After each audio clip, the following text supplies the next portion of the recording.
Mr. Ross, I entreat you to attend to your niece. She has conducted herself most oddly this morning.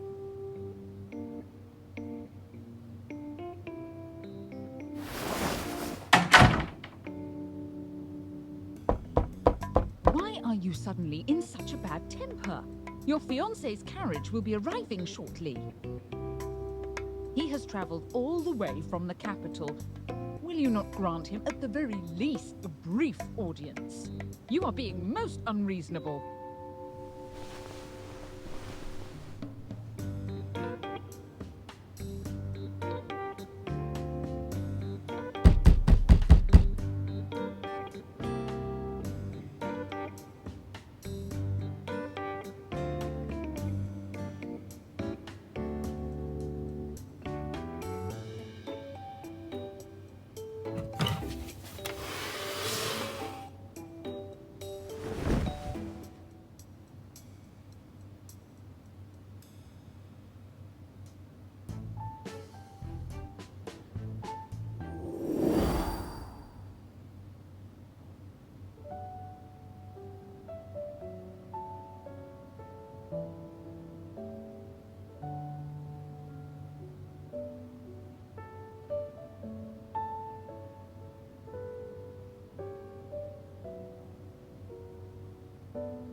Miss, may I request a private word with you?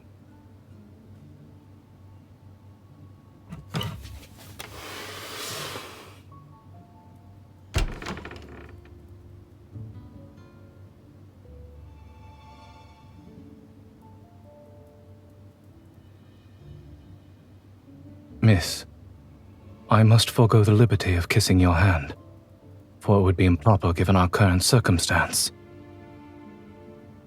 Do allow me to introduce myself. I am Zayne.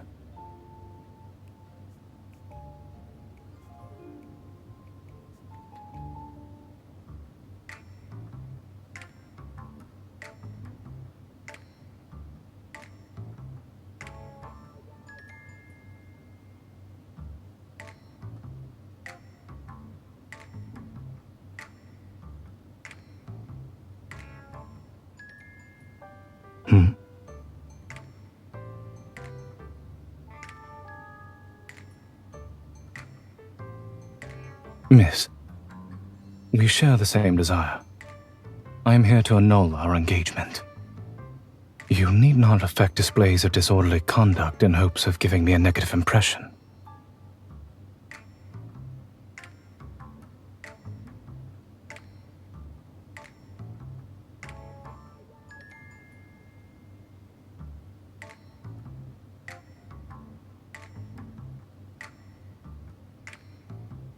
If there are no objections to annulling the engagement, we should settle the matter of compensation. I intend to hand you Morley Manor, one of my estates.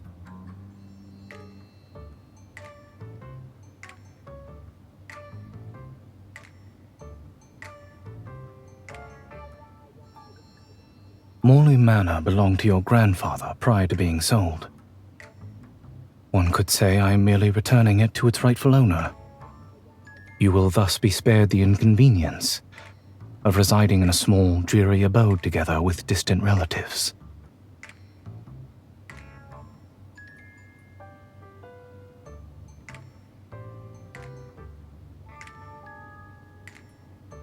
Should you be concerned about gossip following the dissolution of our engagement, my father has a cousin, Lady Herlin, who will soon be visiting the county. She enjoys considerable esteem in the capital, and the young noblewomen she takes under her wing never fail to distinguish themselves during the social season. Every year in late spring, distinguished families host balls and charity dinners. It is a time for young ladies and gentlemen to present themselves and get acquainted. It is merely a suggestion. Whether you heed it or not is up to you, miss. If you wish, I can arrange for you to meet my aunt at the manor.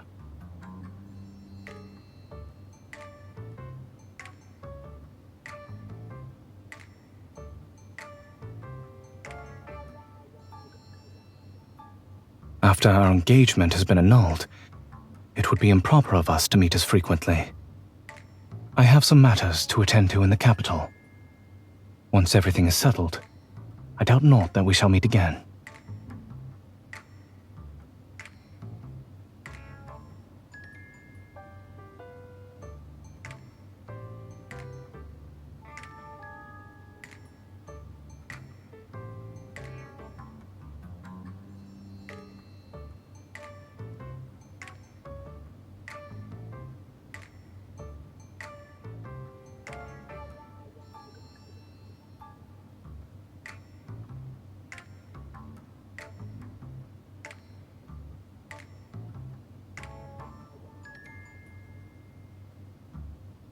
But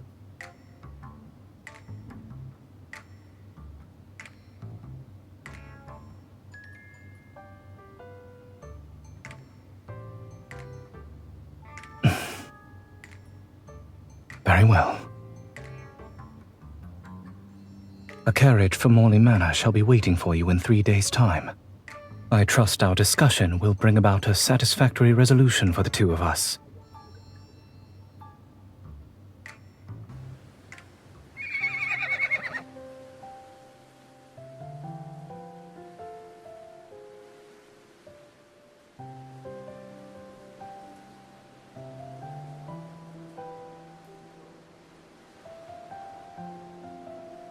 A lady must be graceful at all times, even upon horseback. To properly ride side saddle is to display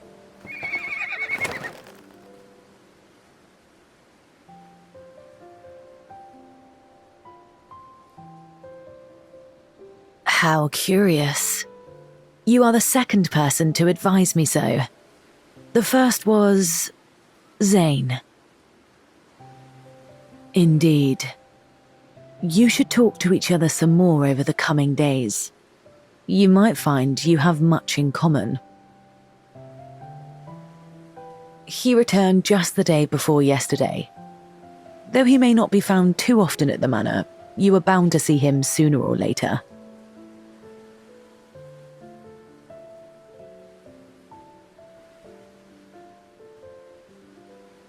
Miss, the young are apt to let first impressions cloud their judgment, and fail to inquire further.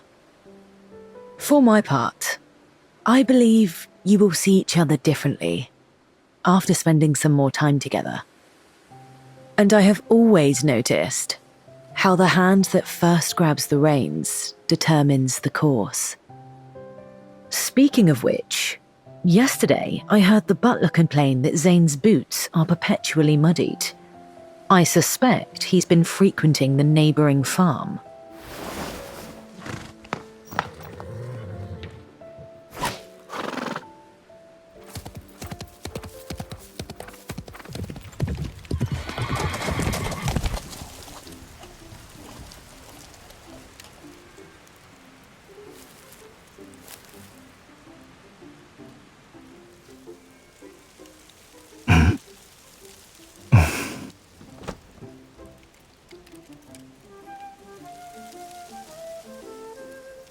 Do you often pry into the affairs of others?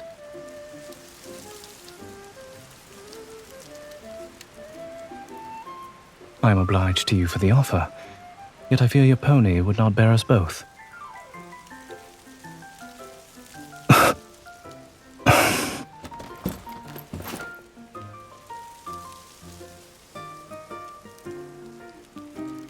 Miss, you ought not to be here.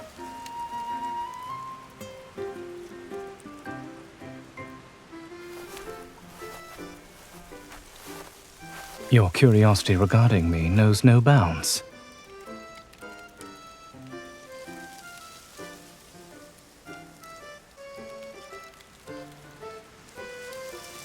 If portraits were able to talk, I fear I would have more troubling matters to worry about.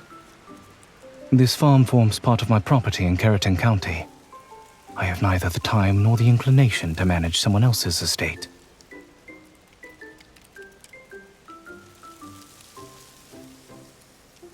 It is only proper that I patronize our local produce.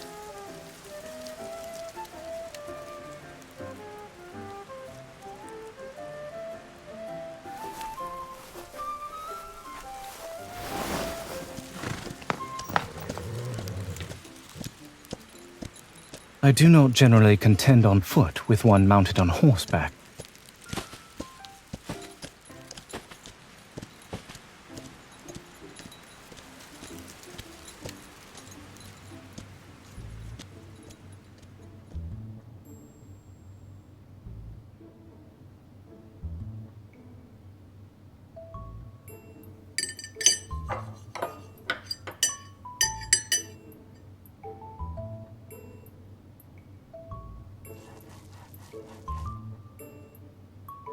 The villagers harvested them and offered them to me.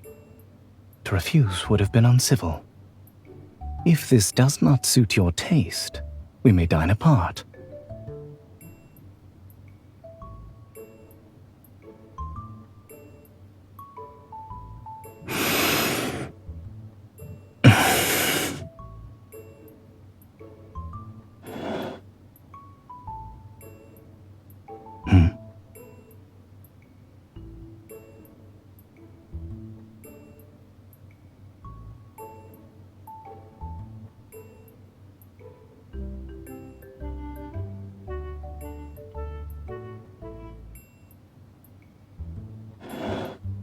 If it pleases you, you may have mine. I do not presume to dictate what others sow in their fields. You, however, do ask a great many questions, yet without ever disclosing your purpose.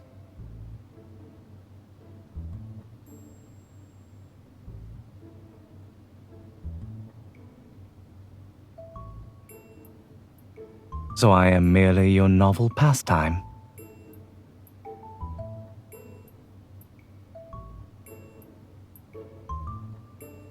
A most generous offer. I am to take you sightseeing, and in exchange, you are to unburden me of my harvest.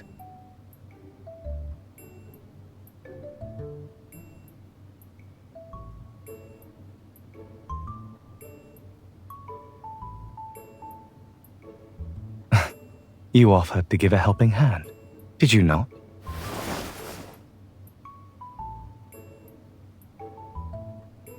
I had not intended that you should drink it all at once.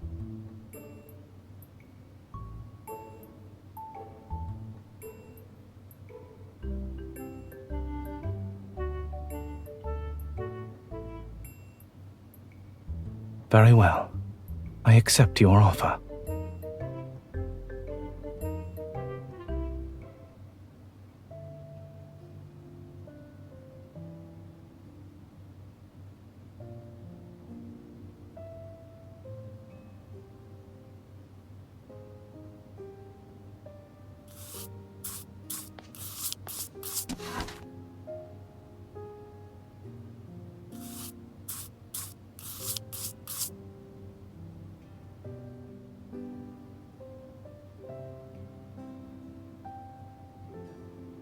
If you would avoid attracting notice, I advise picking a slimmer volume.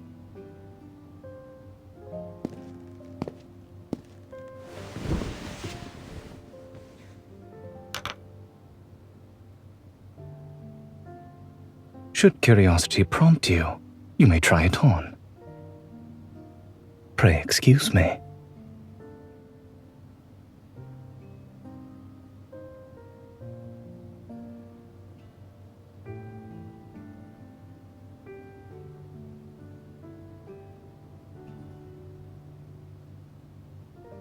Do not open your eyes too hastily.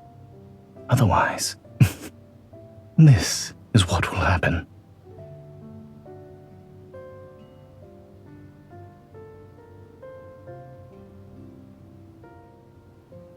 If not the monocle, perhaps it is these volumes that engage your interest.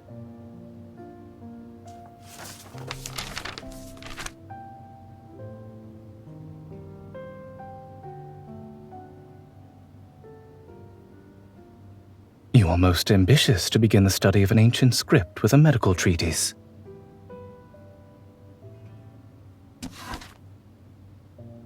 Here is the translation, if you wish to consult it. It is not likely to be published anytime soon. You must content yourself with the manuscript. It is but a humble compilation of my own. Should you discover any errors, pray bring them to my notice.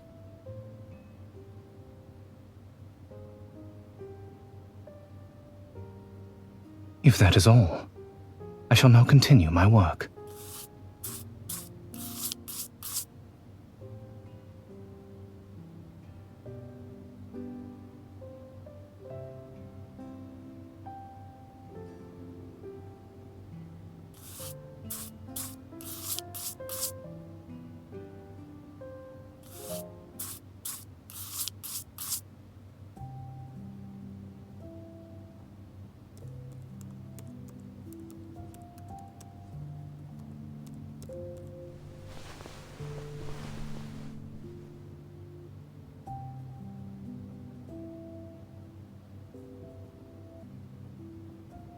I had not expected my translation to prove so very soporific. What did you dream of?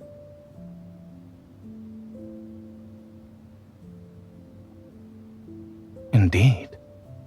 And what was to be expected hereafter?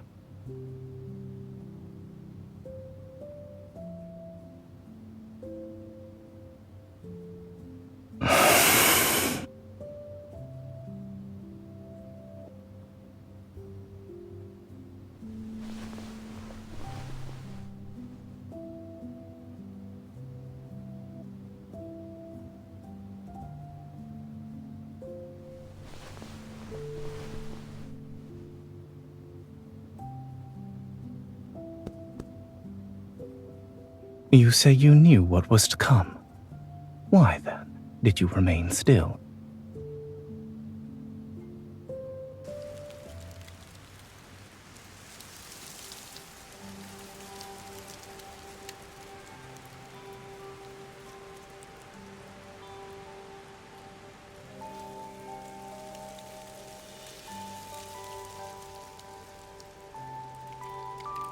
Keep out of the rain.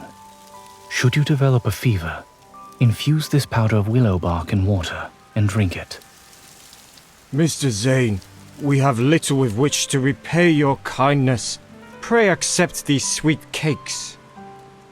Very well, but do take greater care with that sickle. I shall not attend you a second time.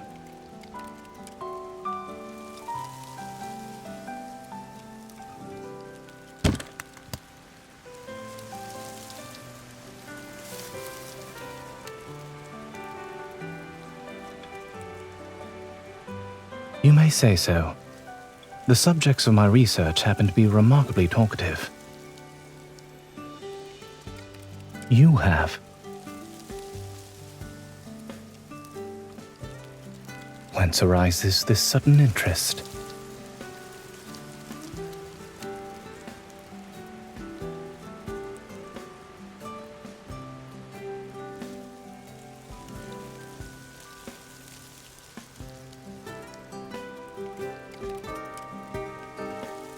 You believe acting without regard to my expenses must imply some sort of enjoyment. And you have been accompanying me on such a long journey since the break of dawn. Does it mean?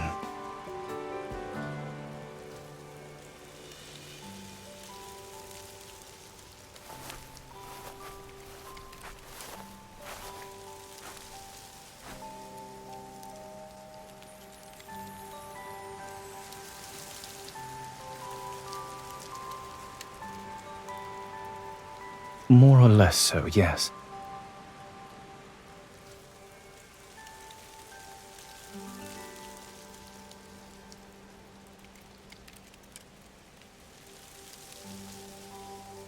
It appears as though you mean to carry me off.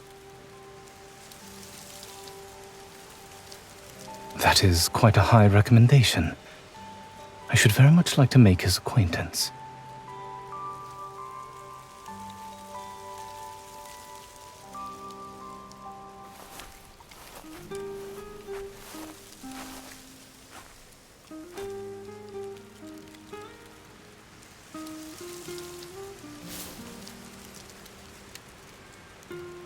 Perhaps I merely wish to be certain that the choices I make are indeed my own, and not just the consequences of a perceived duty.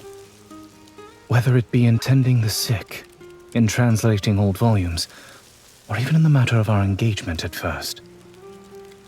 I have reflected upon it for some time, and I believe you ought to know.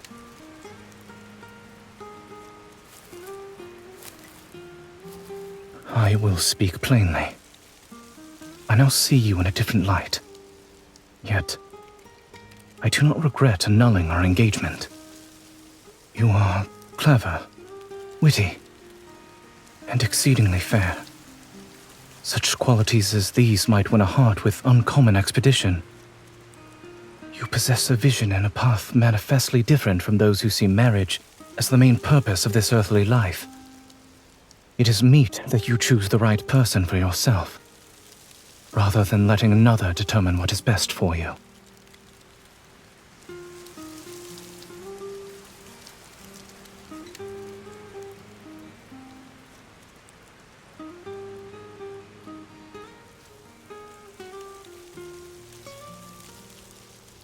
I know because I saw how your eyes lit up when you spoke of that physician. That is why your future ought not to be bound by an engagement made for you beforehand.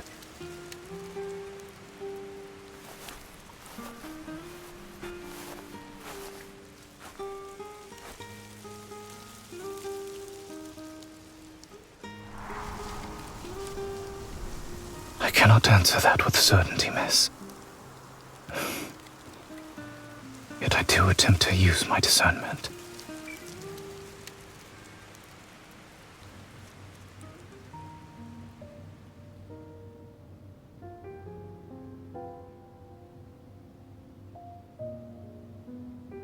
I haven't seen you in a while. I thought everything would be going swimmingly between you two, yet it seems not to be the case.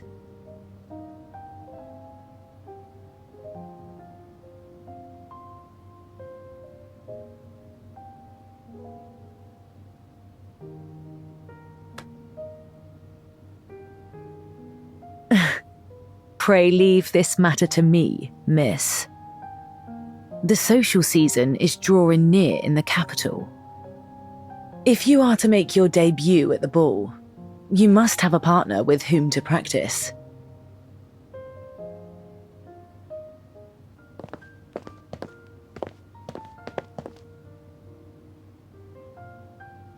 I may, depending on who happens to be my partner. One may always plead an aversion to dancing as a polite refusal to an unwelcome invitation. They say that practice makes perfect. To refuse demands practice as well.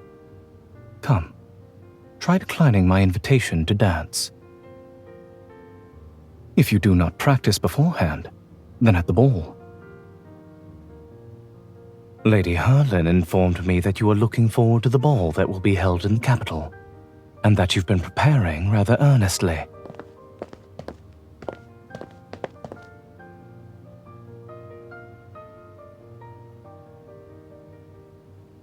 Were I to say no, would you indeed give it up?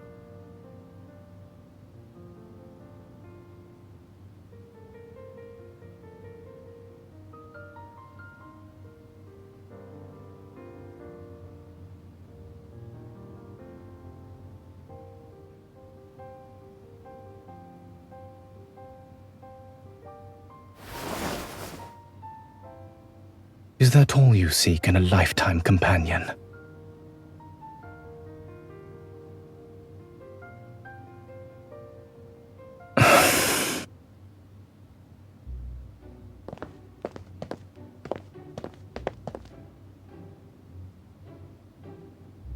As soon as you had received my portrait, you expressed a wish to break off our engagement. May I ask why?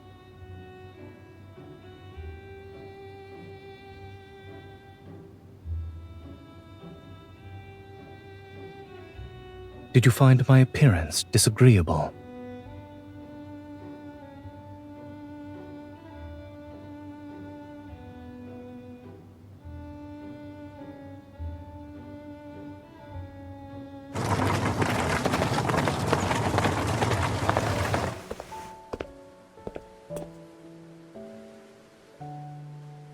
I must return several volumes to the public library. We must part here.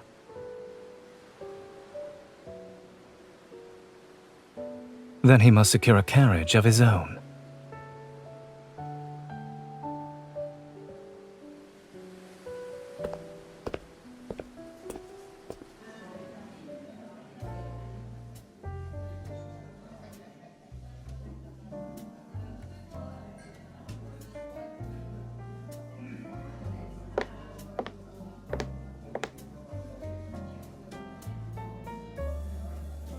May I have the honor of standing up with you for the first dance this evening, miss?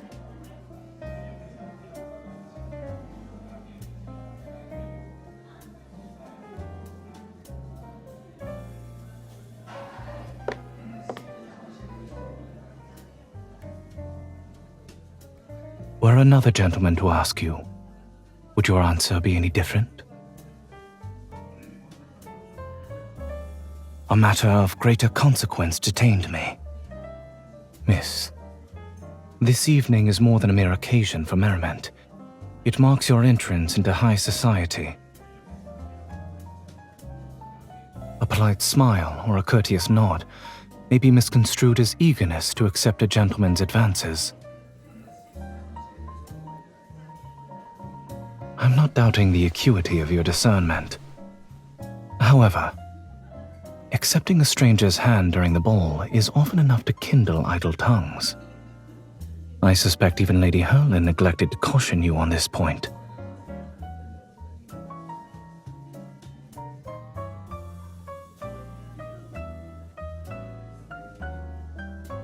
I wish for you to feel entirely at liberty to follow your own heart. Yet, I would also hope not to see you in trouble. To forbid your attendance would itself be but another restraint upon your liberty.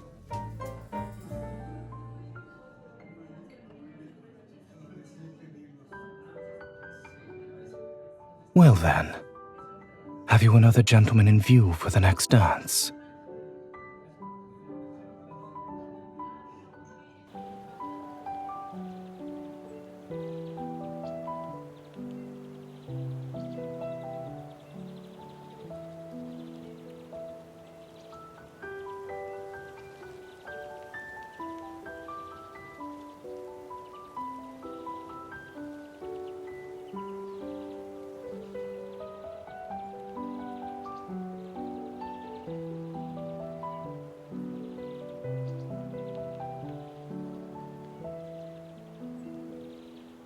I happen to need to retrieve from the capital documents relating to the transfer of the manor.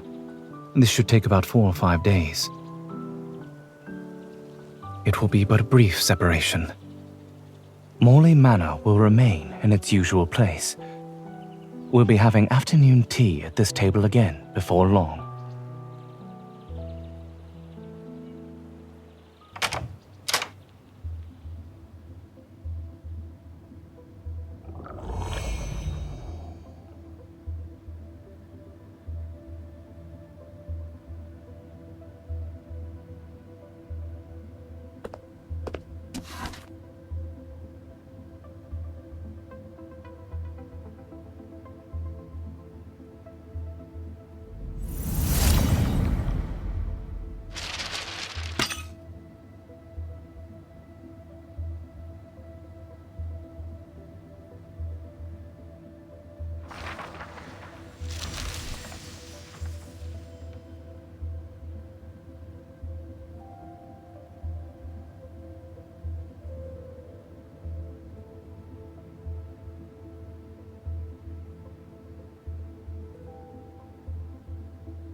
Miss, a great many young men have inquired after you since the last ball.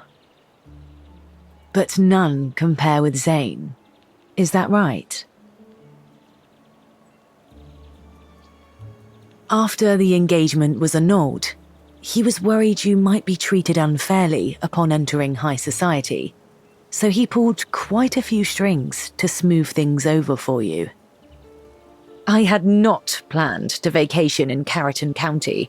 He had to insist thrice before I at last consented. Actions, my dear, are often more eloquent than words. But he has been holding his tongue for a good while now. I fear we shall have to resort to more extraordinary means.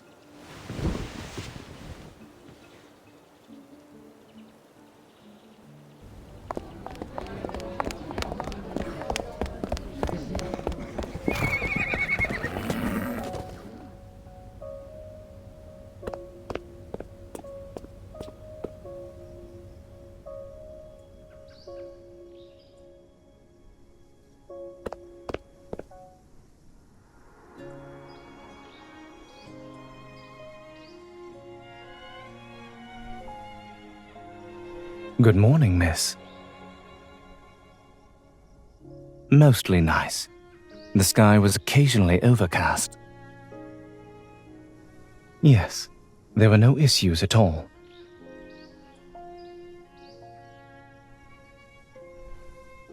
It was my intention to return early.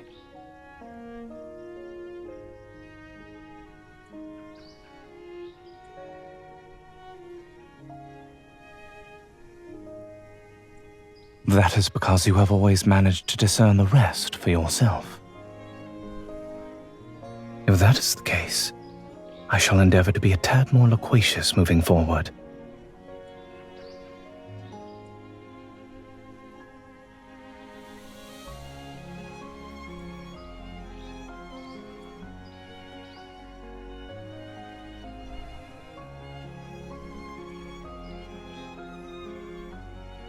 Do enlighten me.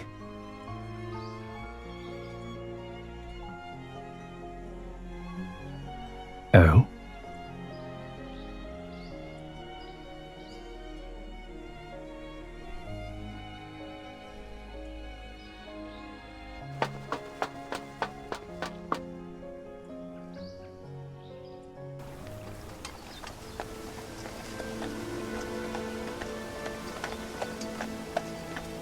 Stop.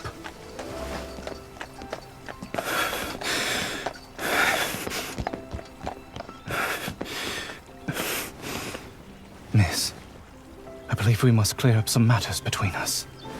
Pray allow me a moment.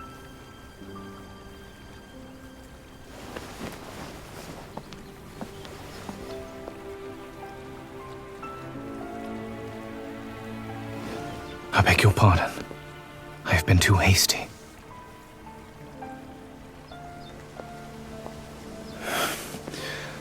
I always thought I ought to be more prudent in discussing such matters with you.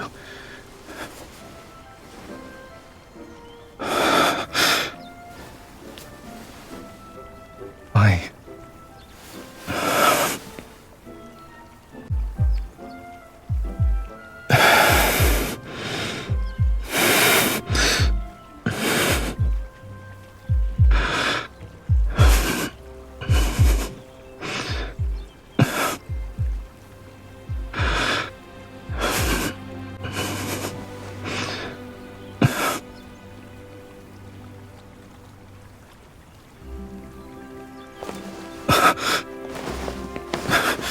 Pray forgive me. Pray forgive me for coming here. I do not mean to press you for an answer. Yet if I were not to speak up now, I would risk losing the most precious opportunity of my life. I hastened to conclude my business and returned earlier than I had intended because I...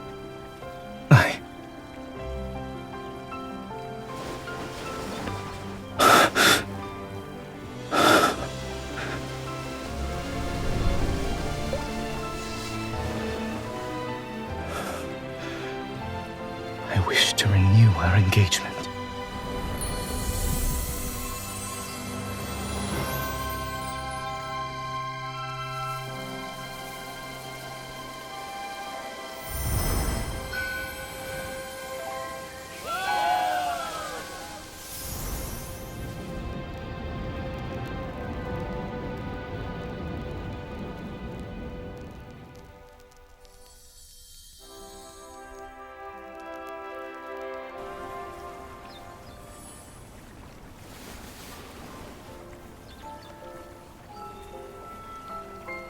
The weather has been very favorable on our first outing.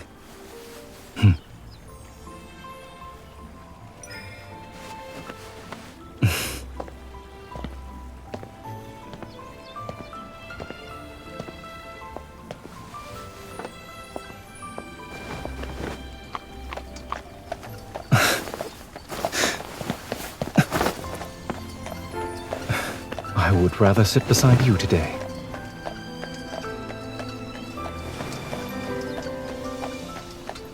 Consider it a reminder to a certain married lady.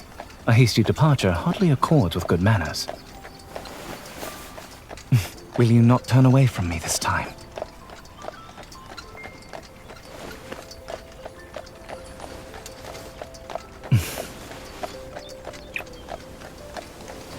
I am honored, my lady.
I like how that's coming from a hunter who's always busy keeping Lincoln safe.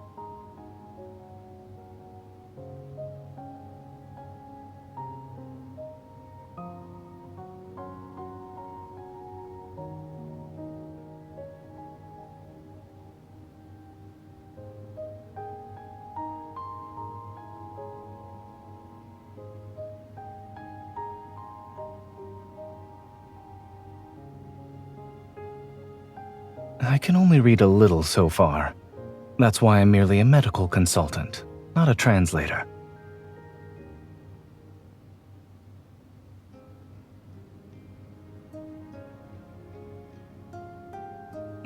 Oh? I seem to recall someone being desperate to leave at first.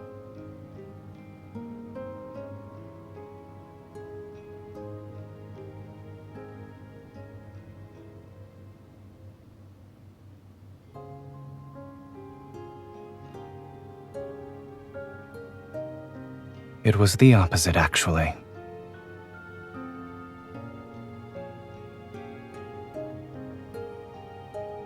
When I first saw you at the Ross's estate, I thought how happy it would be if we could cast aside rank, fortune, and every other distinction.